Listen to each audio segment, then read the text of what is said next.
everybody, welcome to a weekly edition of Wrestling News with the Dudes. So today I'll be talking about GTS Crown Duel and WWE Crown Jewel. So starting off with Crown Duel and kick things off with father versus son.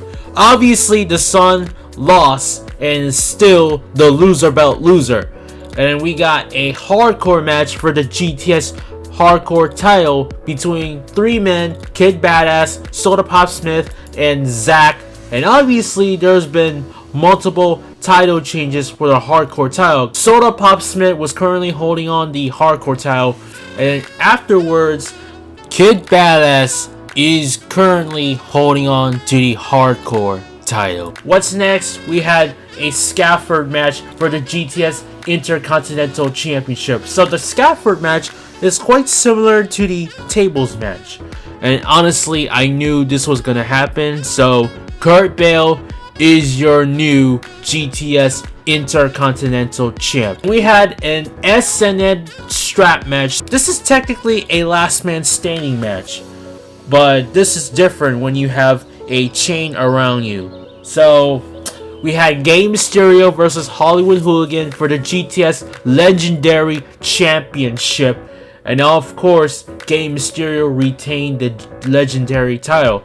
And then somehow, someway, Anthony Emerald Jr. tried to pin Hooligan, but he failed. Next, we had Shamar versus Grimm for the GTS Championship. And for this whole entire time, Grimm has been dominating. All of a sudden, who in the hell disassembled that turnbuckle? My guess is Kurt Bale. So what I'm not very surprised is that Grimm was dominating for this whole entire match. All of a sudden, Shamar somehow pins him after the turnbuckle was disassembled and goes for his finishing move. Was it Lil Jimmy, I suppose? And now he's still your GTS champ. So we had a match between Tito the Clown and Duel, and that match, well, let me get this straight. Grimm is rooting for Duel because he doesn't want Tito or Jimmy to take the YouTube title. So what happened was someone interfered during the match, and we all know who Kulo the Clown is, because remember last year when Kulo won the whole tournament? Yeah, you get that point. So he's back, and we all know who's behind the mask. Anyways, Tito the Clown is your new YouTube Wrestling Figures Heavyweight Champ. And Jimmy claimed that that's the only accomplishment that he hasn't won. Let me remind you that the last time he won the YouTube title was 2 years ago, and he only held it for like 2 days, I believe. But why go after the YouTube title all of a sudden? I mean, sure, you wanted to make the title prestige and you wanted to hold the title even longer, which I find it really understandable. So after the match, we had a segment when Jimmy burns his Neutron Nutrition down. So I suppose this is the end of JNC Neutron Nutrition. Guess we'll find out next. So we had a main event, a triple threat tag team match for the GTS Tag Team Championship. And as you may know, about 2 weeks ago, I believe, Tony Cini and Joey Angelo took the GTS Tag Team titles away from Jay and Jake. So Tony Cini and Joey Angelo set to defend their GTS Tag Team titles against Hitman Jones and Lucha La Raza, who I believe it's actually Zack Cena. And then we got 2XL, Onslaught, and Dominic Truex. But I gotta say, that match was pretty good, actually. I mean, that could be my favorite match of the night. So, I mean, your opinion might be different than mine, but that's okay. But anyways, Tony Cini and Joey Angelo are still your GTS Tag Team Champs. So that is all I have for GTS Crown Duels.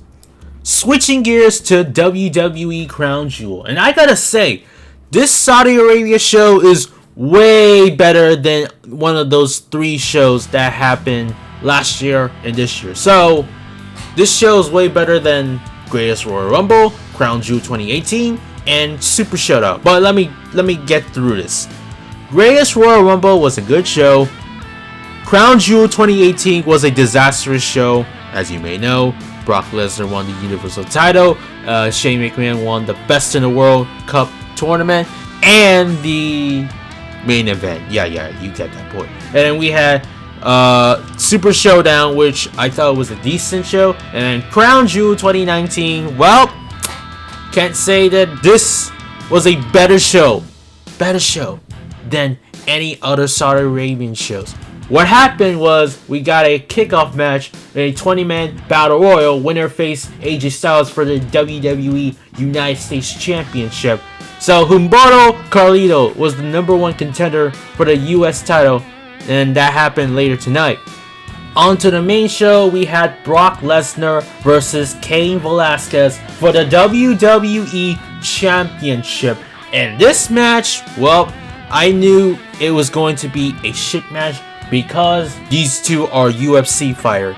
And obviously they're trying to punch, blah, blah, blah. And then Brock Lesnar won by submission when he made Cain Velasquez tap out. But the reason why this match was short, simply because Cain Velasquez still has a nagging leg injury which requires a surgery, which sucks if you ask me.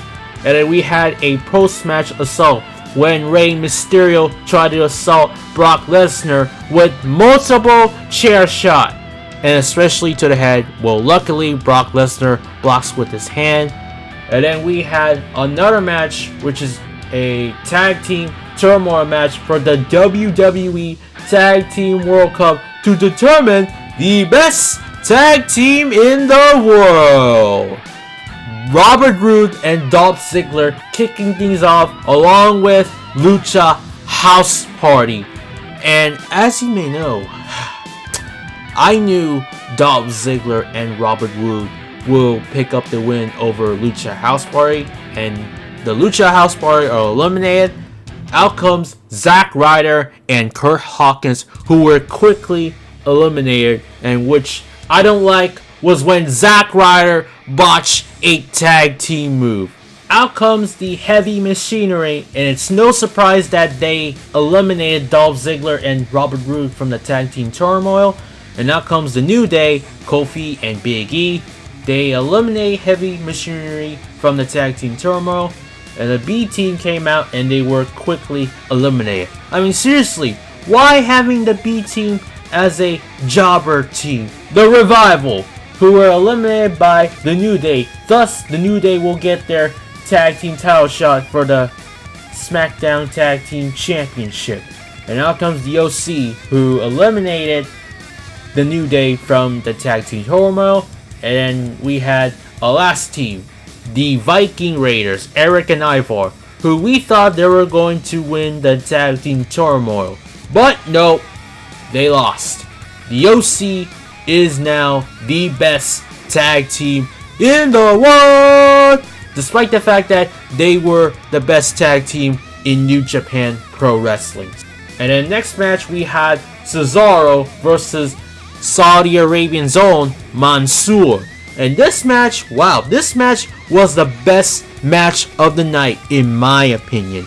And I give props for these two men giving us the best match in Saudi Arabia. Next match we had Tyson Fury versus Braun Strowman, which I believe this match was shit.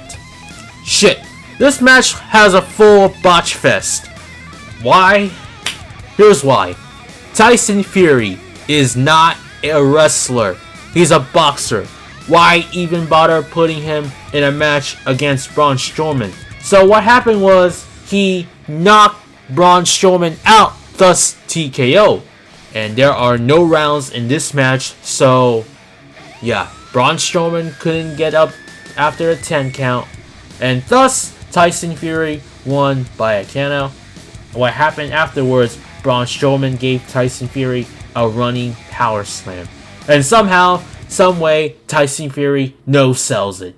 I know he's a boxer, but sell it, man, sell it. And then we had a US title match. AJ Styles, well, obviously retained the United States Championship against Humberto Carrillo. So, who knew this was coming?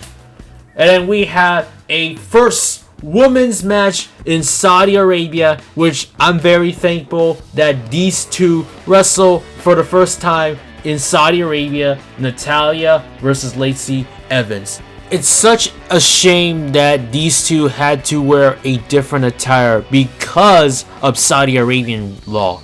But hey, at least these two are dressing up like they're going to bed, or they're just dressing up as what Grim says, yarders.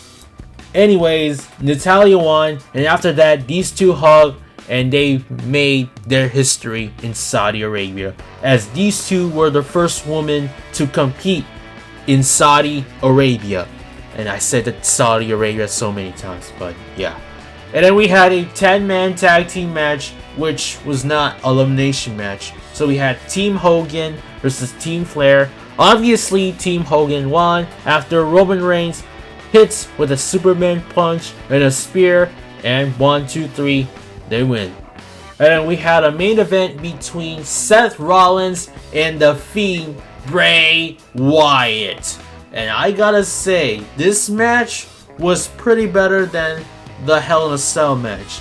And the fans in Saudi Arabia, they don't like when Seth Rollins trying to dominate with multiple curb stomps, and they were not very into it.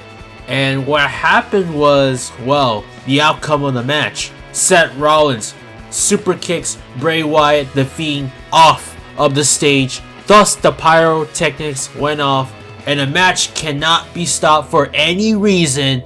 So, what's the point of having technicians coming out? Burns all the flame down. But then the pyrotechnics went off again. It went into Seth Rollins' eyes, and now Bray Wyatt, the Fiend, somehow gets up and gives him a mandible claw, followed by his sister Abigail. And now, at long last, Bray Wyatt finally wins the WWE Universal Championship. And that is all for today, folks. And I gotta say, what a great Halloween day for the Fiend Bray Wyatt.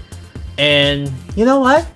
I gotta say, this pay-per-view was much better, much improved than any other Saudi Arabian pay-per-view show. With that said, thanks for watching. Don't forget to like this video, leave a comment, and subscribe for more content. Tap that little bell so you don't want to miss an upload. As always, peace and good day.